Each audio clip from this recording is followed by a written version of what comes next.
Hey, Mike. I thought you meant.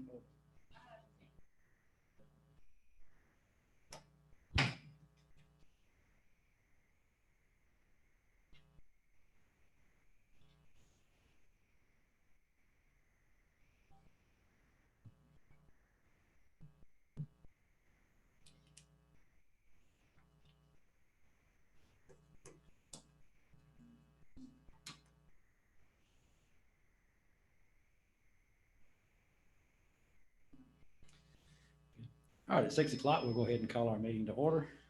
Today is January 26, 2021. If you're joining us from Zoom, when it's opportunity for public input or questions, use the raise hand feature there.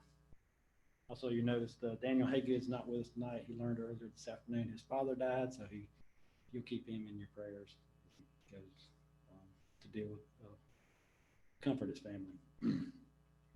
We're pleased to have Mike Pruitt with us here tonight, so thank you for coming. With that, in just a moment, we'll ask you to stand for a moment of silence, and after that moment of silence, we'll ask Mike Pruitt to lead us in the pledge.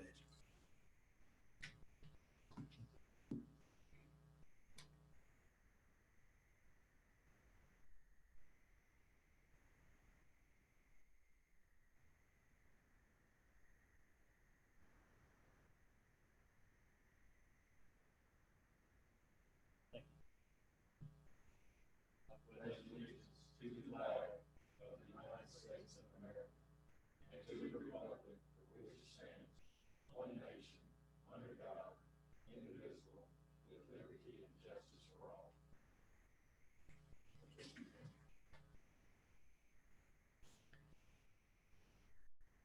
All right, the first item of business is to approve the agenda.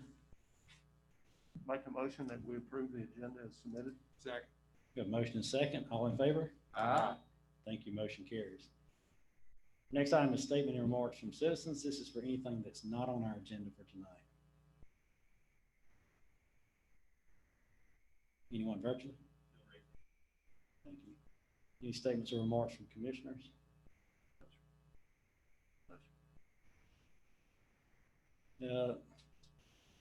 Experiment Station Road widening, it appears E.R. Snell is the low bidder, so we're on schedule with a spring start to construction.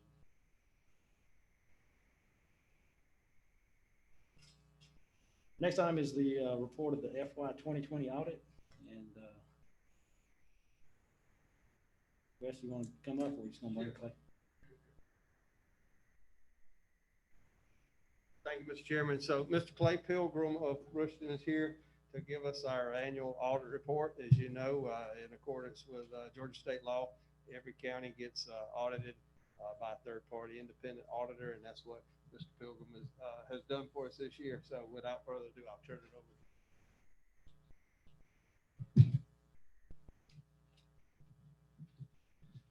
A few things I want to get out here to you.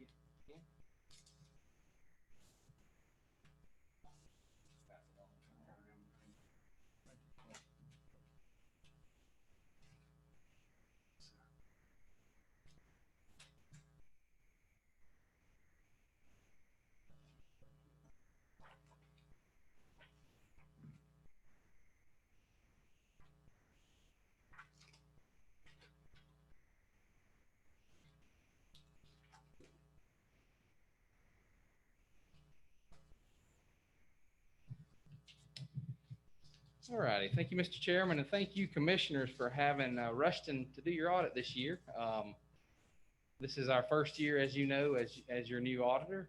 So we appreciate the trust you put in us, Rushton, to perform this important task. Before I get started, I got a quick presentation to go through here, but before I get started, I wanted to thank you all first, and also thank the staff, the entire team, Justin to Wes to Melissa, the entire finance team, all the way down to your department heads and even employees across the board. Were very helpful during the audit process. Sometimes a first-year audit can be, or it always is, a little bit more of a chore than you know, more routine after the first year. So that first year can always be a little bit of a chore, but things went very smoothly, even for first year, having to look at beginning and ending numbers and those sorts of things. So I applaud your staff. Everyone was very helpful, including the constitutional officers as well, very helpful in helping us to perform the audit. So very appreciative of that. Okay. So I have a quick presentation here, and then there's a letter I've given you there that I'll just very quickly move through that. Those communications. As a matter of fact, I'll start with that letter. That letter looks very official, like there could be some area of concern, but that letter is basically some boilerplate information that I will provide to you. It's required communications to you all as the board charged with governance. That would be where I would tell you if I had any difficulties dealing with management, or if there were any type of you know, concerns, those sorts of things I had, that would be where that was at. But it also spells out a few just general required communications, but nothing in that of any significance this year. All right, so as far as the presentation is concerned here, I'm gonna go ahead and flip along here. So as you know, as your independent auditor, we are required to opine upon the financial statements that they are not materially misstated. Those financial statements we're talking about, the financial report, which I've pulled some numbers from here for you tonight, those financial statements, of course, are the responsibility of Oconee County's management. Our responsibility as your auditor is to, as I mentioned, express opinion on the fair presentation of those. We do follow government auditing standards, obviously, during our audit process, and I'm pleased to present that for fiscal year 20, we have an unmodified or clean opinion on the financial statements for the county. Nothing came to our attention this year that would prohibit us from issuing an unmodified or clean opinion. All right, next slide here. I just want to call your attention to in the entire bound report, there are really just 2 statements in that entire report that bring all activities of the county together in one on the full accrual basis of the county.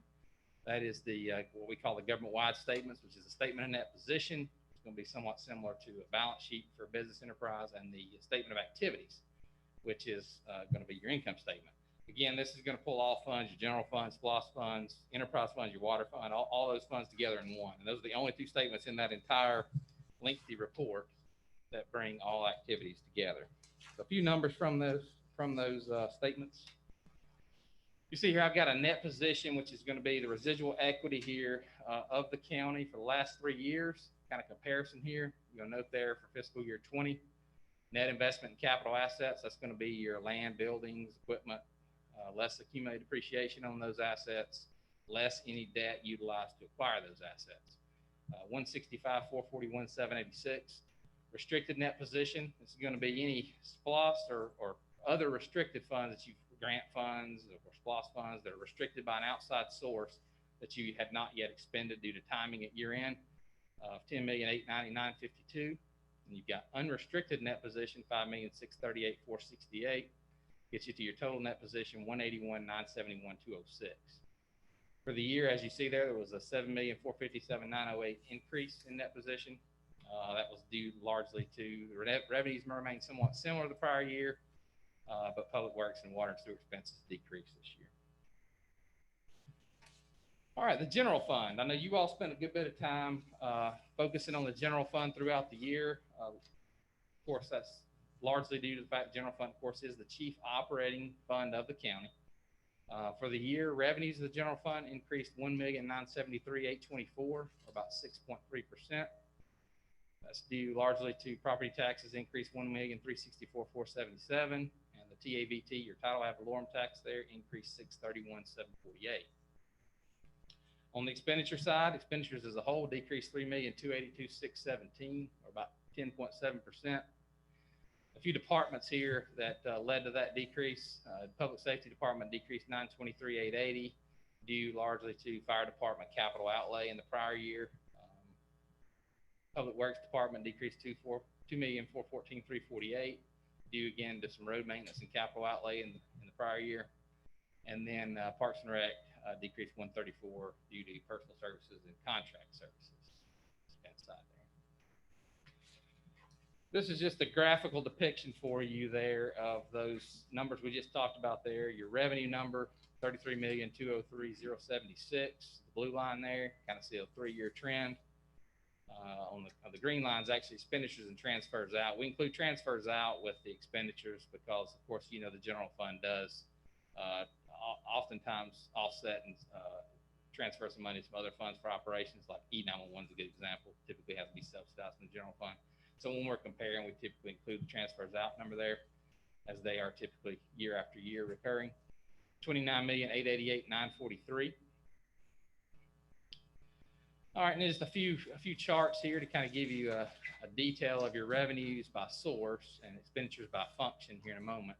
You'll note there the largest revenue source of the general fund is, of course, local option sales tax at 21%, property tax and franchise tax there being 16 and 15%.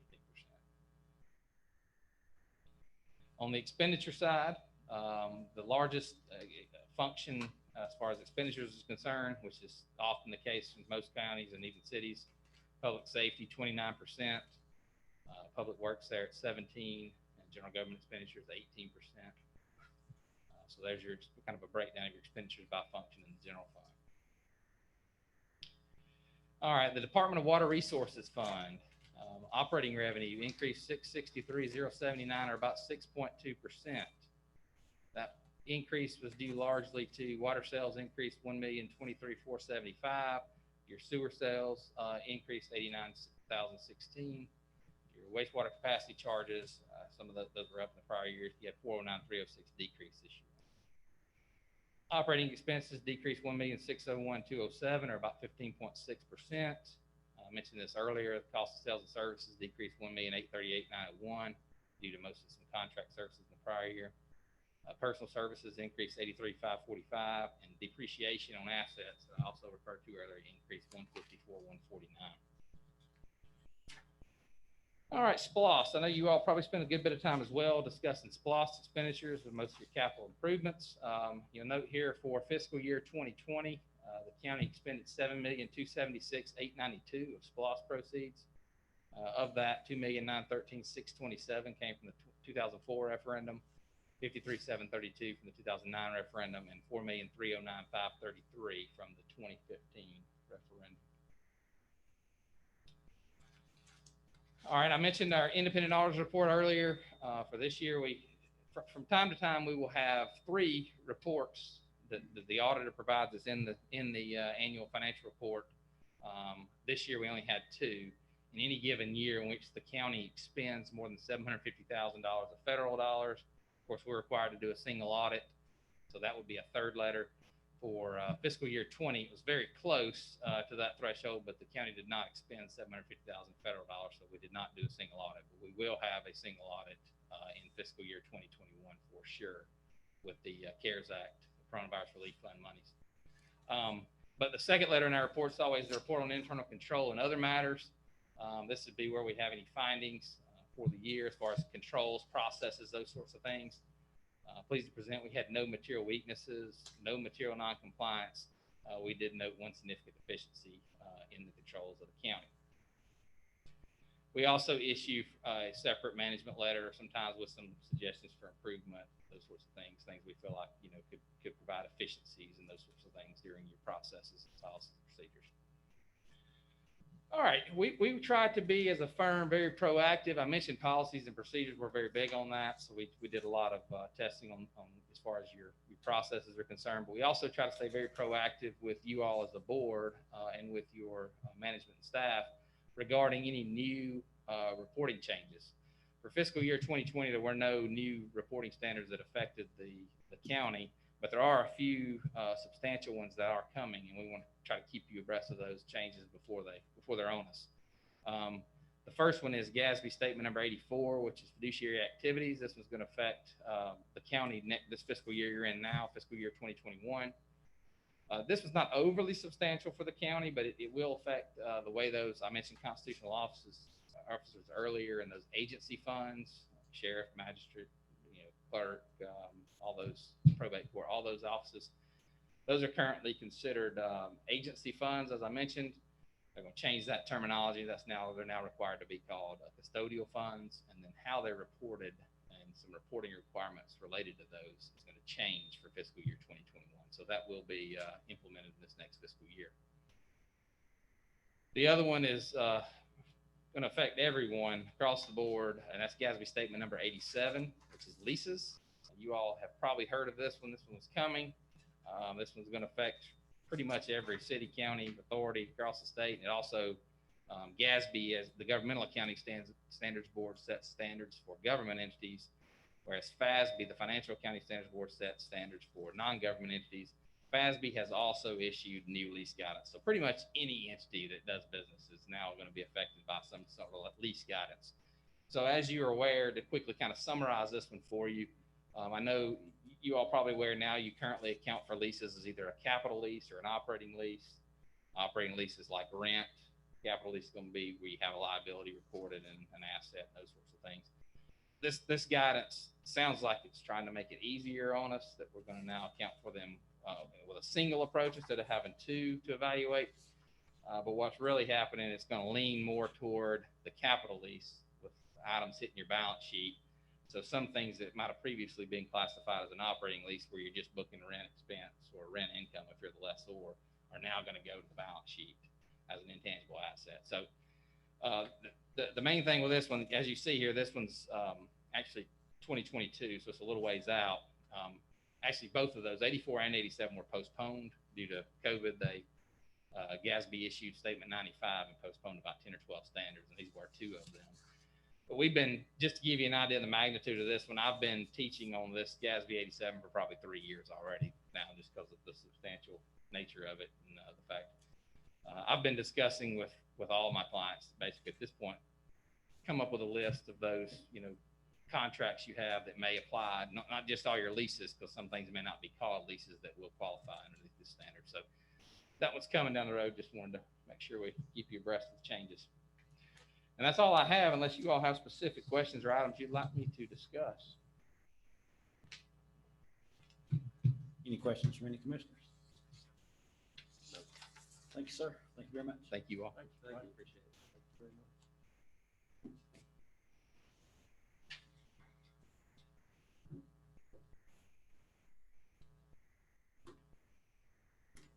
Okay, our next item is the first reading and public hearing of the amendments to the timber harvesting ordinance. Mike, or Justin, who's got it?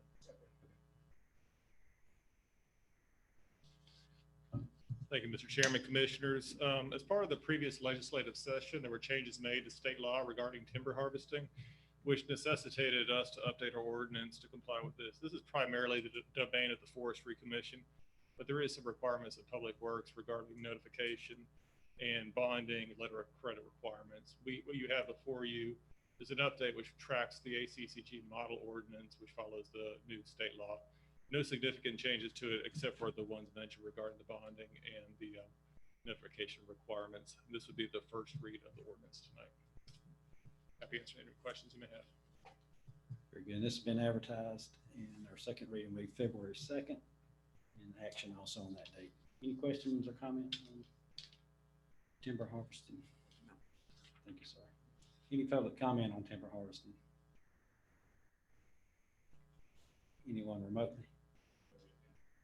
Thank you.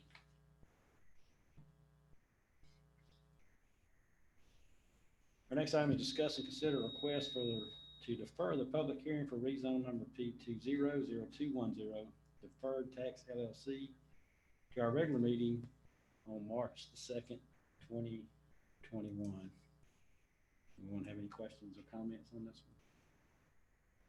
No, Mr. Chairman, I think of all of us sitting on the board, you and I have been around the longest, and I'm making just saying a statement because we've had a number of citizens who have asked us to deny the deferral, and I think probably the best way to get all of them at one time would be tonight. And honestly, I can't remember when in my 12 plus years that we've ever turned down an applicant asking for a table or a postponement or something for whatever reasons.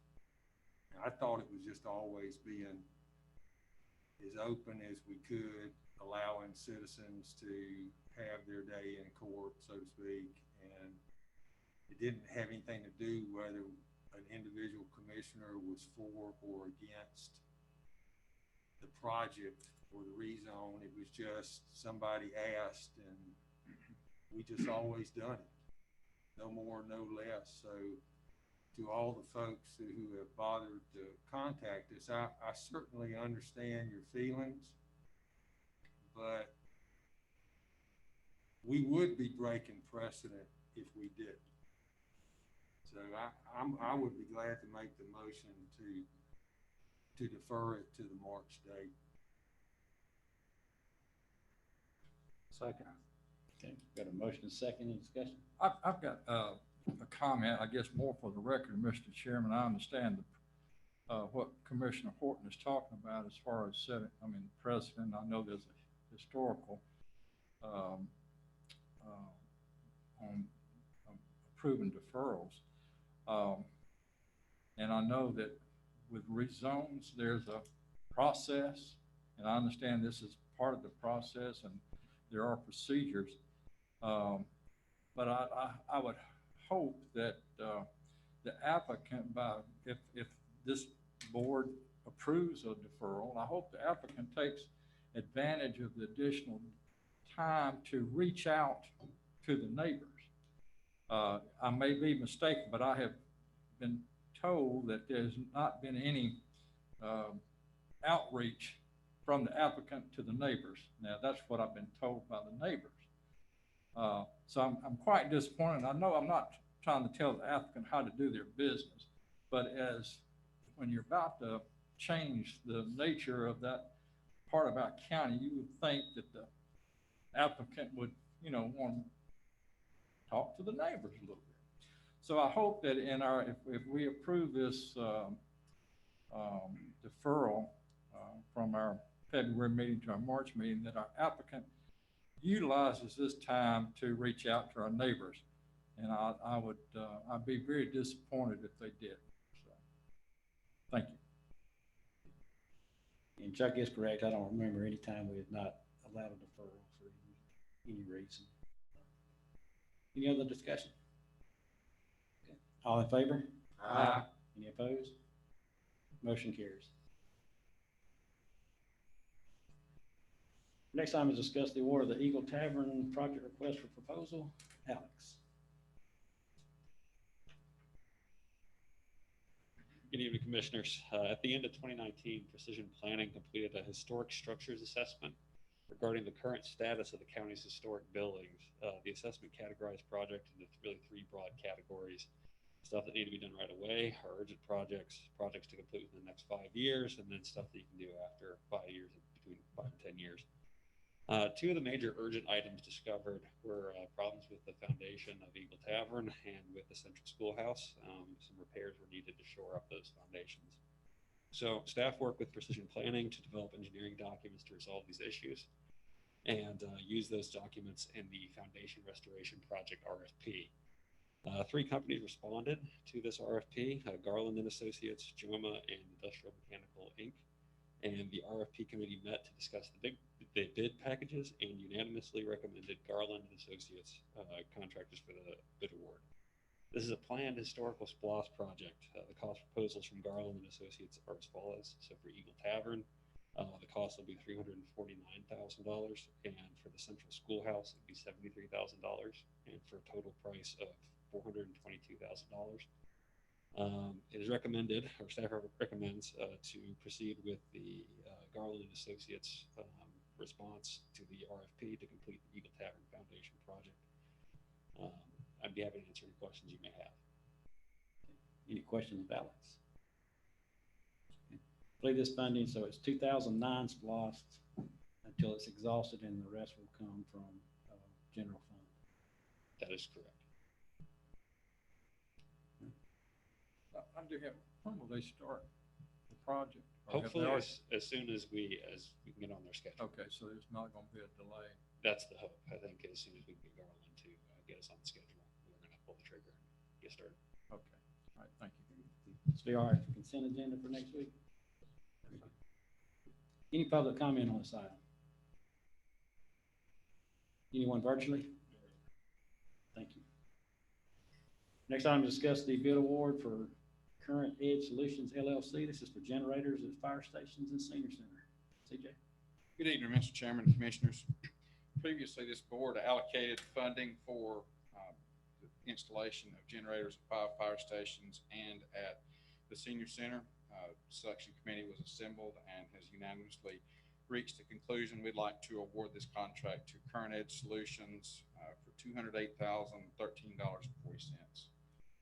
It's partially funded, as you may recall, from the Georgia Emergency Management Agency, Homeland Security, through a hazard mitigation grant pursuant to Hurricane Irma back in 2017. Be happy to answer any questions. You remember right off what our contribution is at 46? The initial amount that we had forecasted to be over 300,000. The bidder came in at $208,013.40. Our net expenditure is anticipated to be $31,202. And as you know, we have this reserved in fund balance for this expenditure. Any questions on CJ? Very good. It's a home run. Thank you. Thank y'all. Any public comment on this item? Anyone virtually? We'll place this on consent agenda for next week.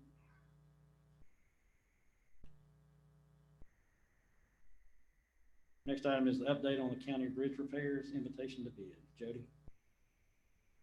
Good evening, Mr. Chairman, Commissioners. Georgia Department of Transportation inspects our bridges every 2 years, and we get a report with a list of deficiencies. And so we have taken those corrections that need to be made and put those out for bid. We opened the bids today, got 4 bids, and so what we'd like to do is, looking at the bidders, like I said, where there were 4, the lowest was that one bidder doing every bridge was $142,000. That was JHC Corporation. We did leave it open where we could select multiple bidders to do different bridges, but it would take doing three of the contractors working on the bridges at the same time. So my recommendation would be to award to JHC for the total project of $142,000.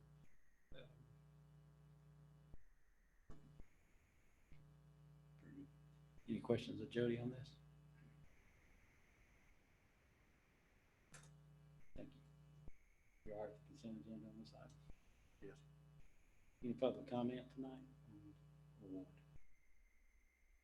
Anyone virtually? Thank you. Next item is update on the Hog Mountain Road widening project. Okay. This project is a project that the May Courts and the Transportation Task Force has identified, and what we've looked at is doing a 2-foot shoulder widening on the section where we can, and then also looking at a center left turn lane in the more developed area closer to Butler's Crossing, and then overlaying the whole thing. What we would like to do is proceed with the shoulder widening and do that through our annual contract, our small paving annual contract. And then also coming up in a future, another item that'll come up tonight, but we would look at doing that project. And then what we'd like to do is reach out to design firms and see about tying the possibly Atlas that did the plans for Mars Hill Phase 2. But we'll talk to multiple design firms and get a design plan that would do the center left turn lane and where it would match up with the widening project. So that's coming a little bit later. It's kind of a 2-phase project where we would do the shoulder widening and overlay, and then do the center left turn lane, and then overlay that as part of the widening project. Then that would address the projects in the 2 bodies with the May Courts plan and the Transportation Task Force. And so Joe will be back next week with the final numbers on that, because it's been kind of a moving target with trying to schedule everything. So we'll be I think that'll be a good improvement to Hog Mountain Road. Is there going to be any ditch or shoulder improvements? At this time, the plan would be to do the 2-foot shoulder widening on what's there, really not go into the existing ditches. So really just try to stay within footprint and just try to provide the wider lanes. Our thought would be to try to get 12-foot lanes or at least 11-foot lanes, and also have some kind of safety shoulder as well that was paved there. So, And the ultimate plans also show sidewalks or multi-use paths along that. That's going to be a lot more extensive design where you kind of start looking at ditches in fall. And so we'll probably come back later this year with a plan on how to address that.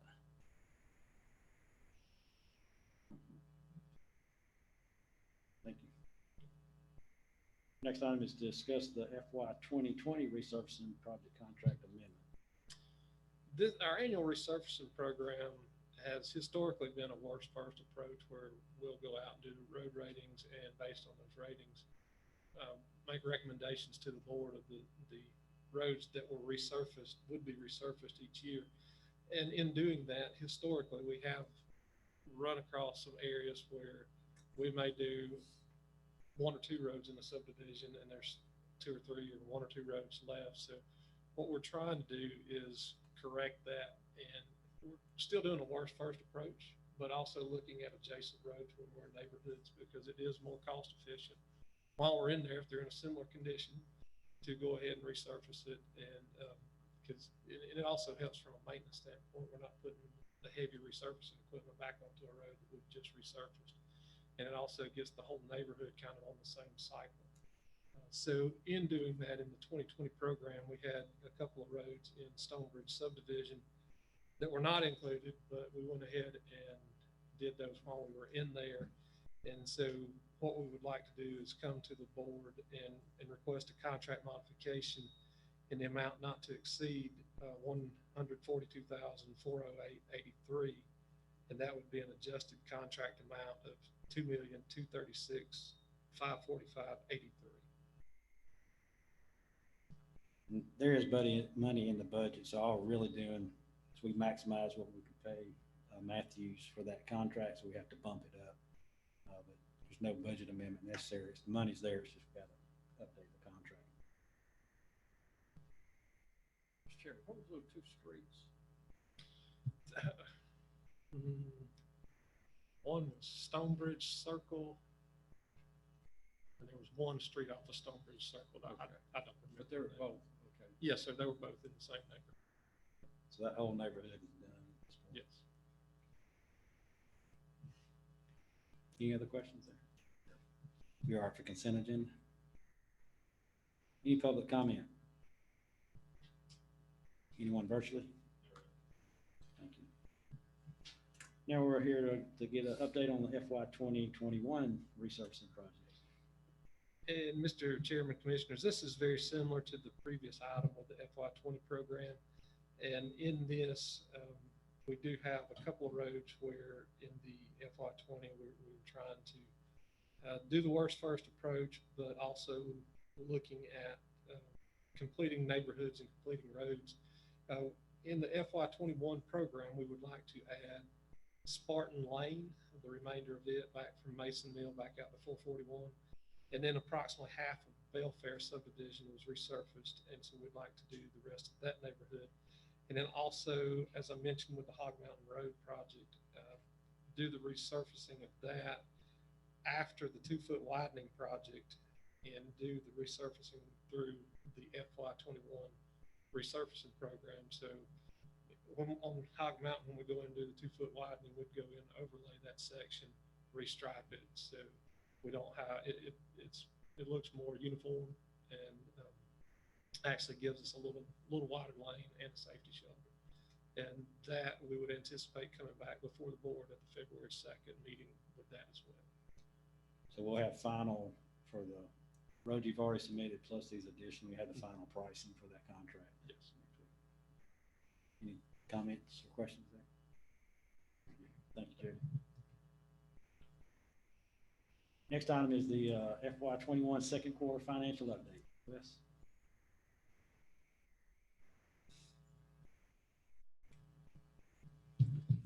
Thank you, Mr. Chairman, Board.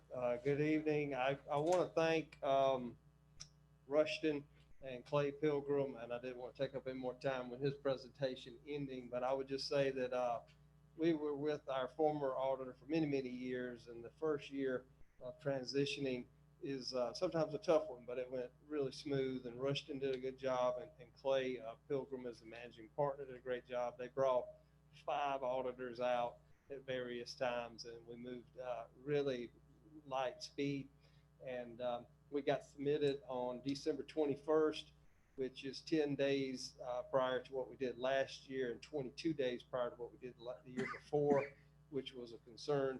And so that December 21st date's critical because there's like 3 holidays that families want to, spend with their loved ones on Christmas Eve, Christmas Day, and New Year's Eve. So we're thankful for that, and I just appreciate the board's support on that initiative to go through that process. And Clay did a great job. In addition to our staff, Melissa Braswell, Donna North, and really the whole staff but folks that deal directly with the audit. With that said, I'll move right into the financial update. So this update is for the period of July 1st through December 31st, and we'll focus more on that second quarter, which is October, November, and December. Before we move ahead, though, I'm pleased to report that Oconee County is financially sound tonight. All right, economic indicators. So we got general fund revenue and expenditures, and we'll talk a little bit about those. We'll talk about our sales tax report, our revenue from our SPLOST and our lost, and then finally we'll finish up with our water resources department. Second quarter revenue, our budget for fiscal year 21 is $31,247,892. We are 78% collected on our revenue. So we've collected $24,502,000. So we're, well over 50% halfway through the year, and we're 78% collected. So why is that? Well, a couple of reasons. Your tax commissioner's budget is $17.4 million, and so those collections come in November 30th. So there's some cyclical revenue there, and really some of our main source of revenue right there. So we received that, and then our insurance premiums, we received that in October, and then we received our LMIG grant of $613,663. So those are just some reasons why we're 78% collected, which is a good thing, and we're well on track with that. General fund revenue. So this gives you a more detailed look at all the revenue. I talked about the major cyclical revenue sources, and so I want this slide just demonstrates all of them. So from a revenue standpoint, I think that it's fair to say that we had a COVID year, and so there's some things that happened there. So our TART program revenue was down 64% from prior year, and the decrease is related to after-school programs, which a lot of things changed in that COVID year. So just be aware of that. And then we were notified recently that City of Watkinsville is not going to provide $10,000 in support of the tourism, and so that funding will not be available for this fiscal year. So that revenue goal will not be met there.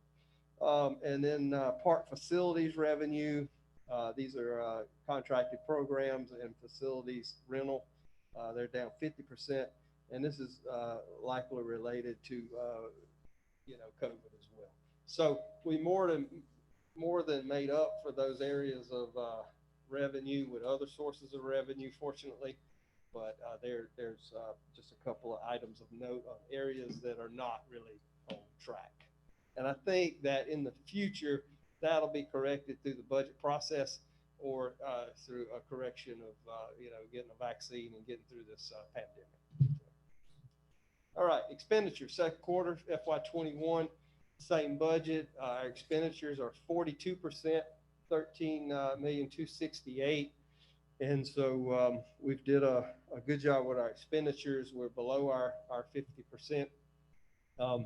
Some of the expenditures of note were some fire station number 5 addition, Snows Mill, Rocky Branch Roundabout, Race Church Roundabout, working on engineering, Civic Center renovation, courthouse HVAC. We did some stuff on Mars Hill Phase 2, animal services expansion, and then we did some preliminary work for the administrative building. This is a detailed expenditure list with every department, and so a lot of information in there. One of the highlights that I would like to point out, and we're probably well aware of this, but just deserves pointing out. Board of Elections is 86% spent down due to election workers,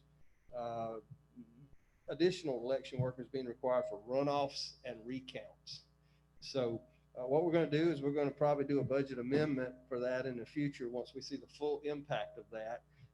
And then the maintenance and operations are tracking, but you can see they've got 39% left, and they have an additional election to go through for ELOS coming up in March. So they're not done yet.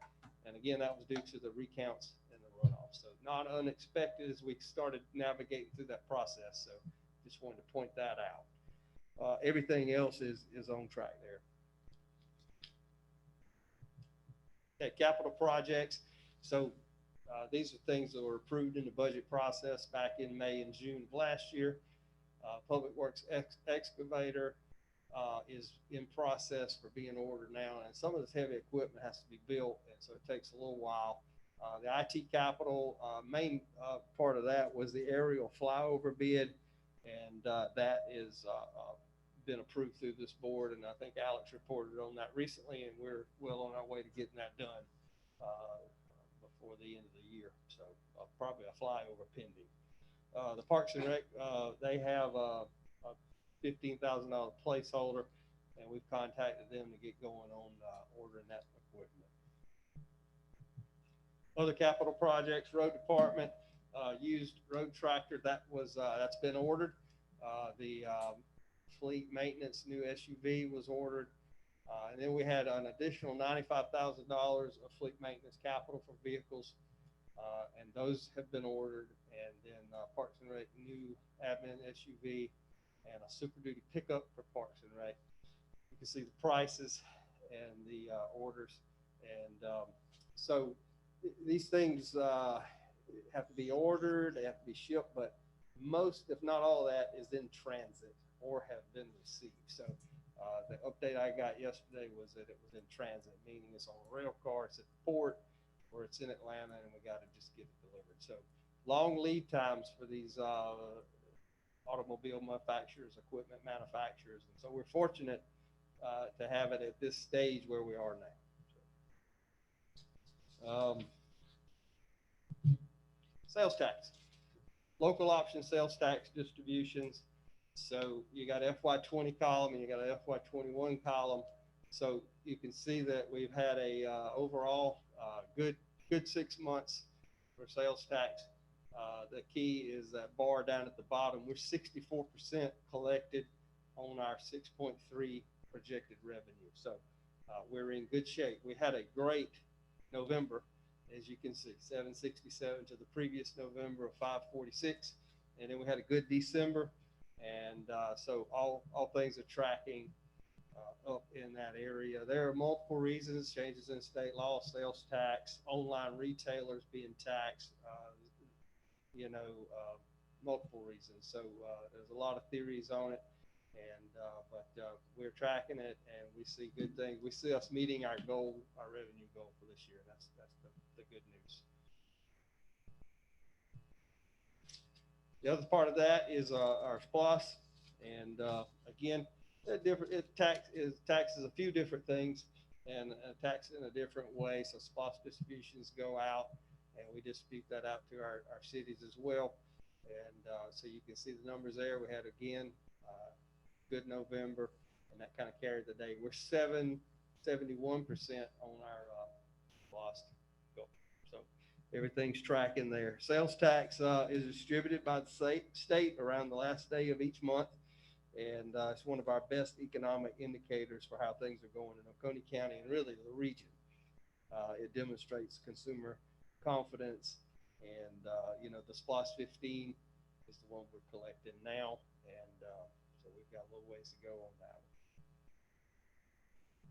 All right, so this gives you exactly where we are on our SPOS completion, and I'll get into each individual department project in a minute. But so you can see the SPOS 04, 99% spent, and their plans to get this other spent in the coming weeks. There's 125,000 remaining in that account.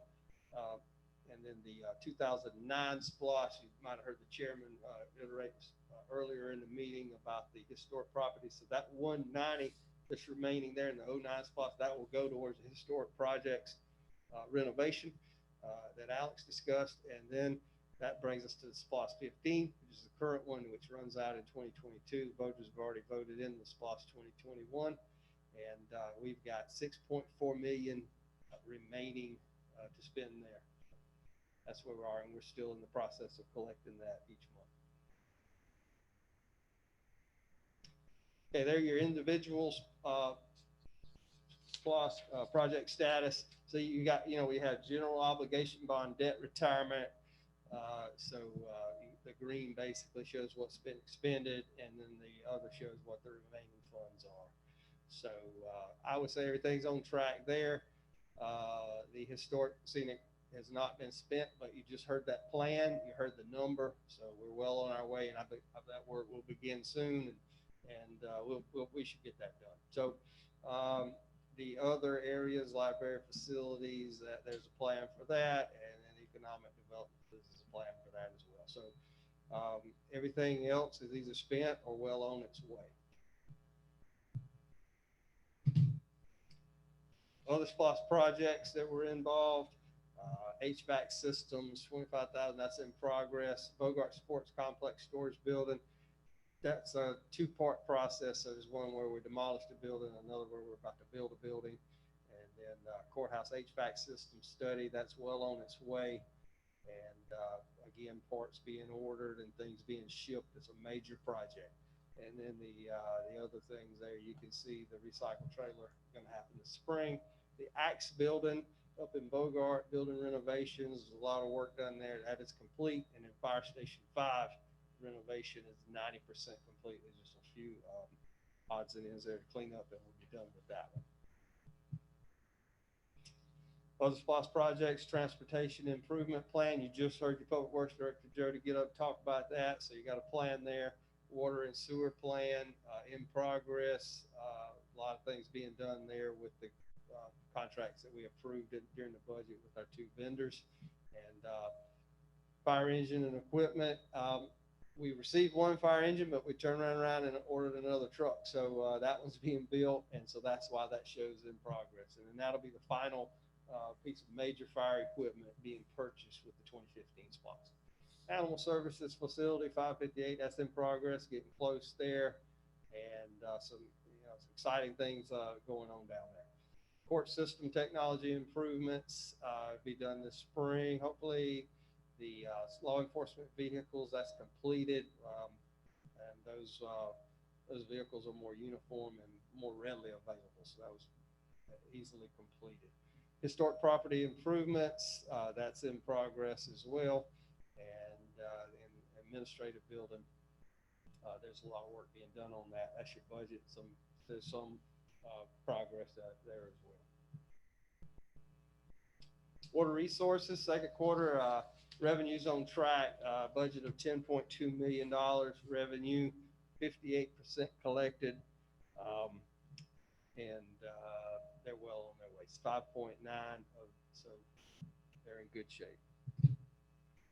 As far as their other expenses, they're 56% expended, and so that's not a concern at all. They just got a little ahead on some of the projects they were working on, water line extensions and other things. And when you have good weather, they're able to work a little quicker. So we had some good weather this fall, and they were able to do that. That's the reason they're at 56%. Finally, their vehicles have been ordered, and they're in what we call in transit, and should be here any day. That concludes the financial update. I have one other thing to go over, which is a budget submittal plan. But before we get into that, are there any other questions I can answer about the audit, or the quarterly update? Any questions? Very good. Go ahead to the Okay.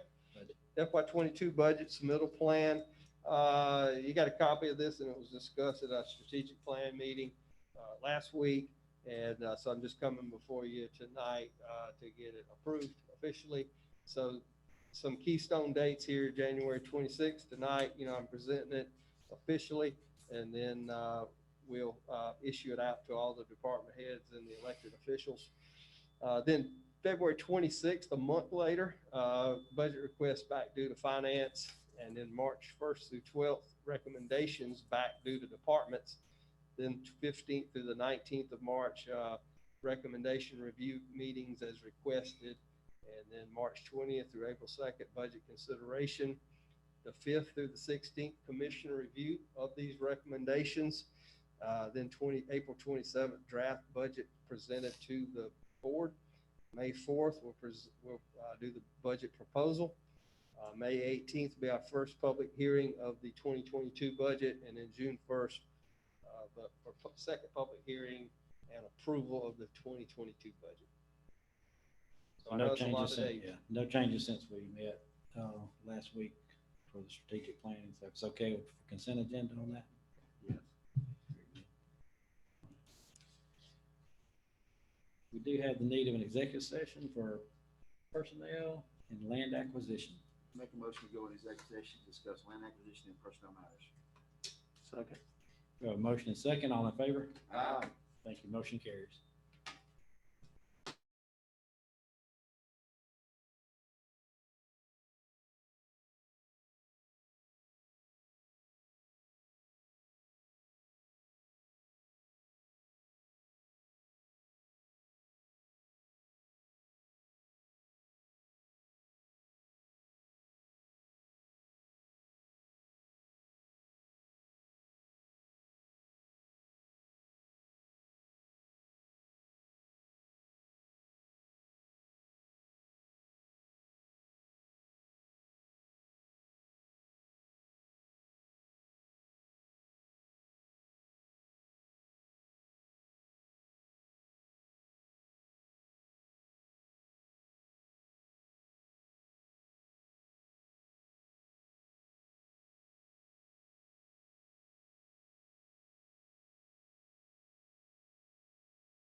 We good?